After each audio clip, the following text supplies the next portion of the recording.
I don't know what you're doing with your bikes, but get out and ride more.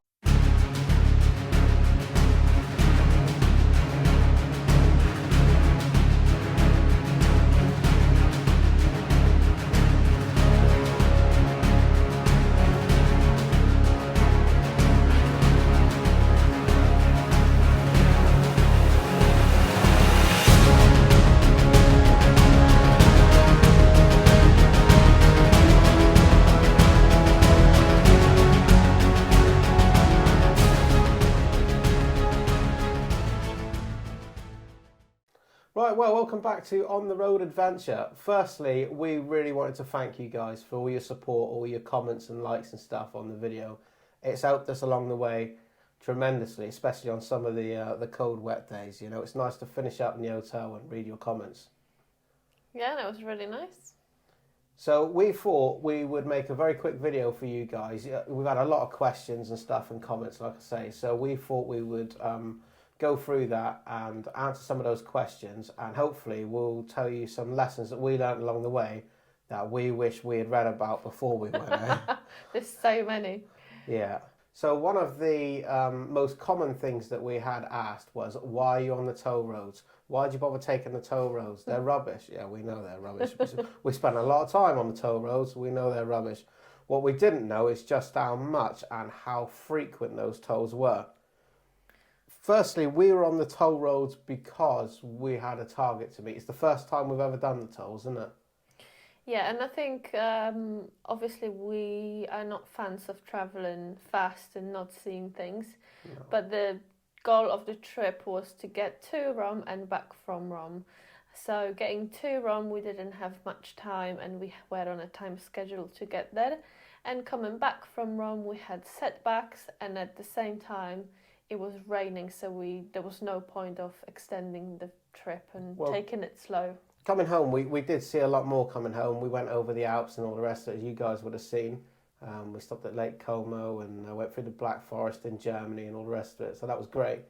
But going down, like Eva said, you know, the real reason that we did the whole trip is because I don't do public transport at all. I hate it. Hate queuing up You at didn't airports. want to fly. Yeah, I don't do public transport, I do bikes. And I definitely, Eva suggested, this is really what kicked it off, Eva suggested that I got on a coach, a bus of all things, to go to the airport. Yeah. So that's not what was happening. So I went and put new tyres on the bike and we was riding. But anyway, long story short, that's why we were on the toll roads, because we had to get there to meet Eva's family for the trip that was originally planned.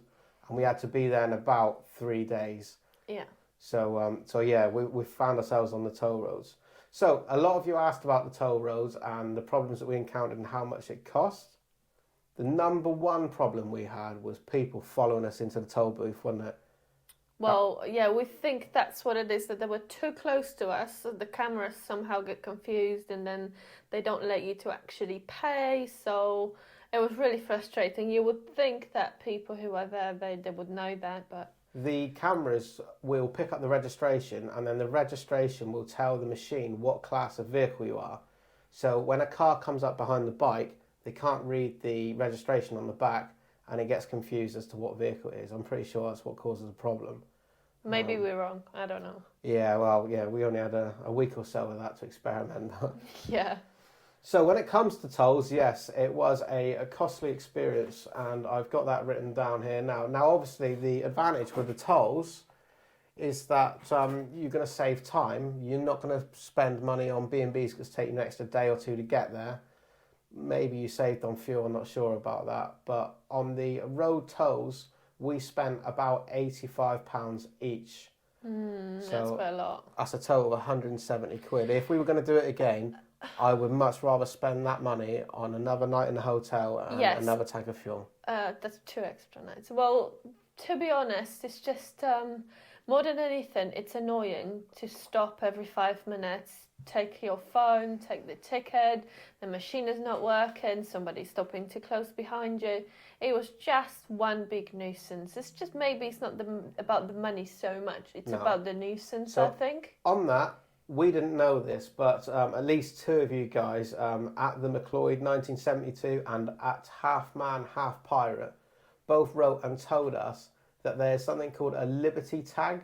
So it seems that you pay a monthly subscription of €2, and then as you travel through there were certain lanes for tags and others for Yeah. cash, and apparently you can just crack on straight through, And it'll charge you automatically. go straight to your bank card. So if we had to do the toll roads again, and it would be you don't Yeah. need a good reason to do it because it's no fun. I don't want to do it again. But if you have to do the toll roads, then paying that €2 to not take your gloves off and muck around at every toll it's a no-brainer. Definitely do that. Yeah. So another big toll that we had was going through the Mont Blanc tunnel. And that is excluding the £85 each, roughly. Yeah, on top of that, the Mont Blanc tunnel was about £29 each to go through the tunnel. Now, I suspect they've probably worked out, it is quite a diversion to go round to avoid that. So again, we were saving time. And it was raining. And it was raining, yeah, we were glad to be inside the tunnel for a minute. But yeah, that's another 60 quid for us to go through there. So the toll started adding up really quickly. Yeah, so it's about £30 for a motorbike to cross one way. It's just expensive. Yeah, they must spend huge amounts of money on that. Did you tell me that there was a fire in that Mont Blanc tunnel once and everybody literally just burned down? There was, yeah. So the lorries are stopped going into the tunnel, and every one of them is inspected now because of a fire that happened in the Mont Blanc tunnel. And if you want to know about that, just put in Mont Blanc tunnel disaster, and you can watch about that and learn about that. Yeah, that explains why they were so strict on the rules that you had to be a certain amount two distance blue lights from each apart. other. So I think it's 150 meters or something like that. But yeah, so yeah, in one of the videos we commented that as we went through the Mont Blanc tunnel, we each got flashed, and we were confused because we weren't speeding. And somebody mentioned the distance about being two blue lights apart as you go through the tunnel, and it's possible that we're in breach of that. I don't know. I'm sure we were far enough from each other. I thought so as well, but yeah, maybe that's what it was. We never found out. So. Maybe it's just a routine check. Maybe everyone gets that picture. One of the reasons that we didn't set off early enough is because we were umming and ahhing for ages about not riding to Rome, but what were we going to do with our bikes when we were doing the whole city break thing for a week in Rome? We know that Rome, as with any city, is a big problem for motorcycle theft, and there's no reason we're going to leave our bikes outside. For a week. Not happening. So Eva found a solution, but we knew nothing about it. So yeah, we were skeptical and a bit scared of, whether it's completely safe or not. And only a couple of days before we left, I actually got a hold of somebody via Google Maps, actually. And we had a chat on the Google app. And yeah, I don't know, I just trusted the man, I suppose. And I thought, all right then, let's do it. He told me it's going to be about €80 for both bikes. But when we turned up later, he said, well, actually, it's €100. But so this was for underground secure parking that is manned all the hours that it's open. And they it's locked closed it at during night. the night, yeah. Yeah, locked doors at night. CCTV in there, it's manned, and he had insurance for the bikes as well. I was concerned that if anything happened to the bikes, whether they were damaged or whatever, is it at your own risk? But no, he did accept liability. So we paid, what was it, about £100 for the week? It was £100 for both bikes for 5 nights, basically, because we arrived on Monday and we left on Saturday. It's a no-brainer. Morning. If you're staying in the city there, yes, we recommend that without a doubt. And I think we even paid the guy more money. I think give him some beer money. Yeah, gave him a bit of a tip. Yeah, it was brilliant. Yeah, it was good. I'll definitely do that again. He did ask us for the keys because he moves the bikes and the cars around as needed. But we said, no, we're not going to give you the keys. We're just going to put the bikes where they're not going to be moved. We're going to chain them together, and that is it. But he was fine with that, to be fair. It was okay, Once I made it clear that he wasn't having the bike keys and we were going to lock the bikes together, that was fine. He made us a corner in the corner of the garage because we made it clear we didn't want to take the bikes in and out, so we could block it in for the week, and he was fine with that. So yeah, highly recommended. Use those guys. We'll put a link in the description for you. Yeah, if you need it. There was another garage in front of that garage, and they didn't give me a very good vibe. So good, we didn't use them. Yeah. I think there's a lot of these underground secure parking things there. Good business if you've got a bit of land to do it. But we'll link the one that we know you can use in the centre by Vatican City in Rome. I have realised on this trip how much I need to upgrade my waterproofs. So my jacket is alright, it's all waterproof, but I think it has contributed to me not, dropping my bike. It's so bulky around my neck, it's just difficult to look left and right when coming to junctions and that, and it's just distracting. So you bought one from the army surplus shop, didn't you? And it's got a hood built into it. Yeah, it has That's a hood. It has a hood that rolls up, and then so this neck is just really it restricted bulky. you turning at the junction. It does. That's what the problem. Yeah. And my shoes, they are great. I can take them now and walk through the water and be fine. But when you soak them through for 3-4 days in a row, I think everything is waterproof to a point, so that's not good. Another thing that we realised, it's our Sennas. The Sennas were a huge problem on this trip. Not just this trip, actually. The last time we rode to Poland, they failed then as well. They just do not stand up to being used out in the rain. So since we came back, we have done some research about Sennas, and we've just decided they are not working, they're not performing as they're supposed to. No. They switch off every now and then without any warning. There's a crackling noise most of the time. We've got so much footage that has been destroyed because of that. So actually found out that the Senna has absolute zero IP rating, meaning it's not waterproof at all, where other brands like Cardo or even cheaper brands that are available on the market are actually IP67, I think it is, yes. which is equivalent to what Cardo is waterproof. So, on that note, we are going to be trying some cheap Intercom systems. So LEXIN sent us these comms, and they are the more budget version, as we can see here. These are the FT4 Pro, and they've sent us some to try in comparison to the much more expensive Sennas, and they've attached a cracking deal as well. You can have a pair of these for £75. Now, we're only just trying them out, so we can't give you a full review, but if you can talk to each other, I mean, we've been doing that all right, and you can listen to your music, and it connects to your phone and everything for about £35 each, then that's got to be all right, isn't it? Yeah. Just to prove this point, that at the price bracket of £70 for a pair, they will talk to each other, use the radio and all the rest of it, and they're IP waterproof rated, not splash resistant like the Sennas at over £500. I'm sorry, Senna, but that is a huge letdown. They're not fit for purpose. If it can't be used in the rain, they're not waterproof, then no good. No, and it's a second time on a big trip that it's let us down. Yeah, so we will be moving to another comm system, but we're going to try a few in the meantime. And they were not cheap. I think at the time when we bought them, they were around £600 for a pair. Yeah, they should be waterproof. They're designed to be used outside. Saying it's water resistant is not sufficient. Like we said, a piece of toilet paper is water resistant to a certain point, and that's where the level of these are, I'm afraid. So we're done with the Sennas. So I definitely don't trust Senna anymore, and I will not be taking Senna with me on any other trips, just because I know it might just ruin it. The faith is gone. It let us down once before on a big trip, and it's let us down again. Yeah, this is our second pair of Senna in a year and not even a half. So. Yeah. Let us know in the comments, by the way, if you've had problems using a Senna system, because our research has shown that a lot of people have had the same issue, usually following riding in rain. So we'd be interested to know that. I mean, our was failing not even in the rain, but when it's raining. Consistently, yeah. I think the damage has been done. Yeah.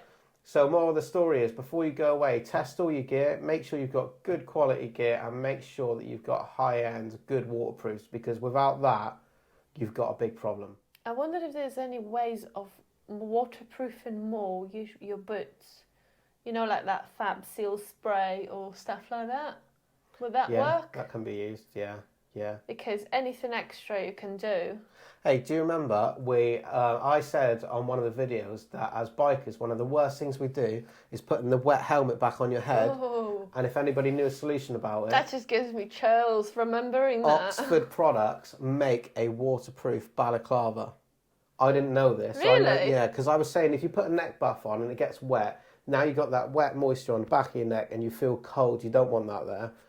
Oxford products make a waterproof balaclava, which means that if you're riding a lot in the rain in the winter, then that's going to be waterproof. So even if your helmet gets wet, your face and that should be dry. So I'm going to get one of those.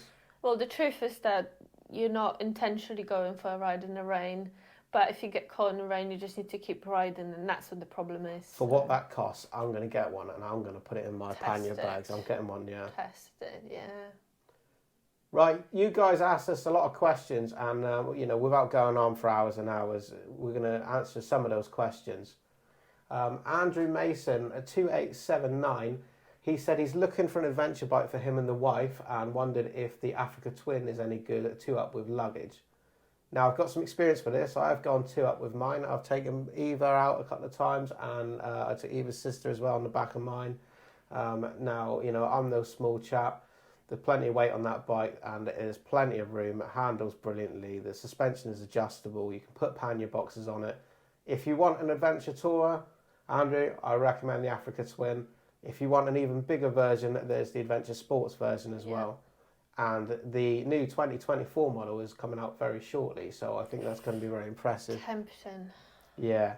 Now, on that note of the 2024 model, a lot of people commented about the inner tubes. In fact, Dingbat Bell 01 asked us, do you think that tubeless is better than having tubes? Now, given our experience, absolutely I do, yeah. As you'll know, I got a puncture. I had a problem with the inner tube while we were away, and that caused a lot of problems. And a lot of people asked why we didn't carry tools and tubes. Well, firstly, yeah, we should be carrying it. If you've got tube tyres, you need to carry, the kit to do it. But we didn't have it, bottom line, simple as that. I've always had tubeless tyres, and so I had a plug kit and a foam can, neither of which is any good. But the 2024 is now going to be tubeless, so that is a strong advantage, but we'll be solving that situation by going for a tubeless conversion kit. So that's one of the mods we'll be doing for the bikes. We're not going to have that problem happen again. Hope not. No. Even if I had the tools and I had a spare tube, where I was in that tunnel, in the dark, in an escape lane, there's no way I would have took that bike apart and started mucking around with a tube, and I wouldn't have been able to see what I was doing anyway.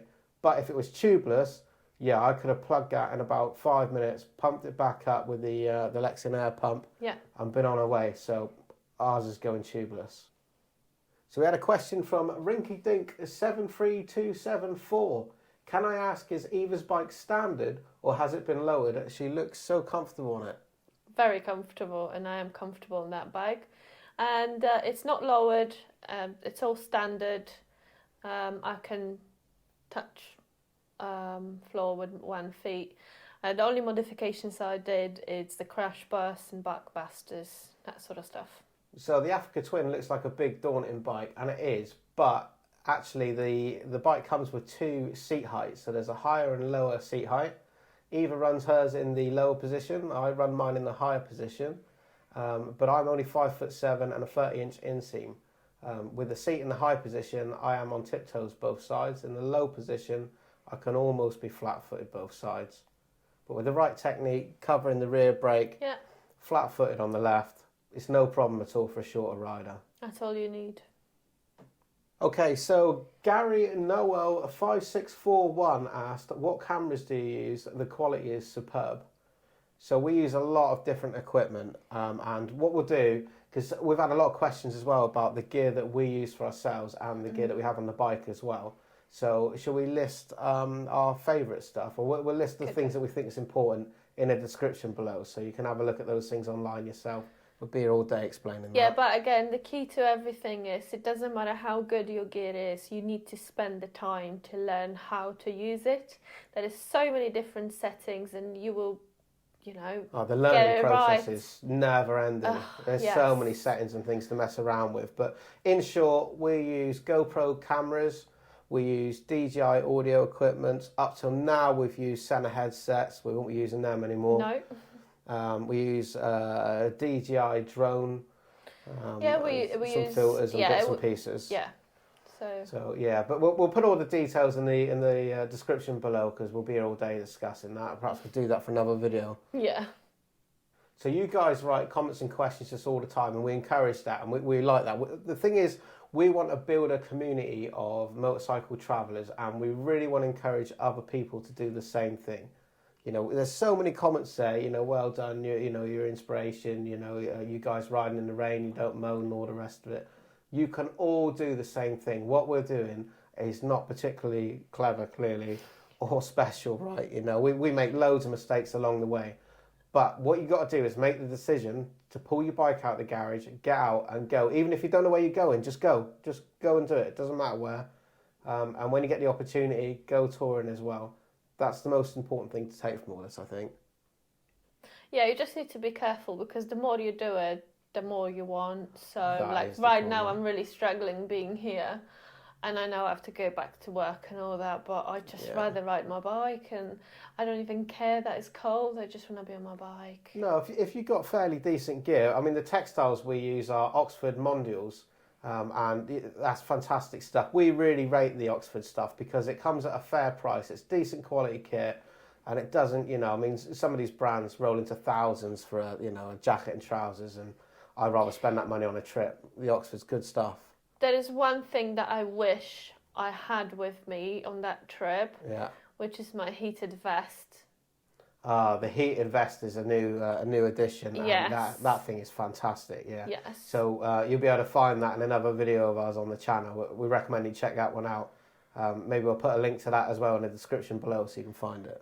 Yeah, we've got some vests from Kemimoto and they are just amazing. I've been using mine all the time, even in the house. Yeah, really, really good. So Kemimoto heated vest. We got RST battery operated heated gloves. Those are really good. We got heated grips, Oxford, Mondial textiles. So that's our main staple stuff really that we keep with us in the cold weather. But yeah, if you got the gear, you can ride all year round. None of this putting your bike away for summer. I can't put my bike away for summer. It's not happening. People do that. I think when we were in Rome, we garaged the bike for, what was it, like 5 days? Yeah. I think that's the longest period I've had with not riding my bike. And in fact, we were looking at a Bennett thing earlier, and some of you guys might have seen the poll that we put out earlier on. Apparently, only 4% of people that they polled ride more than 10,000 miles a year. That blew my mind. Last year I did 22,000 on my last bike. I don't know what you're doing with your bikes, but get out and ride more. Right, well, thanks for joining us for a little bit of a chat. It's a bit different to what we normally do, but we had so many questions and comments that, firstly we wanted to show our appreciation and, we wanted to respond to it.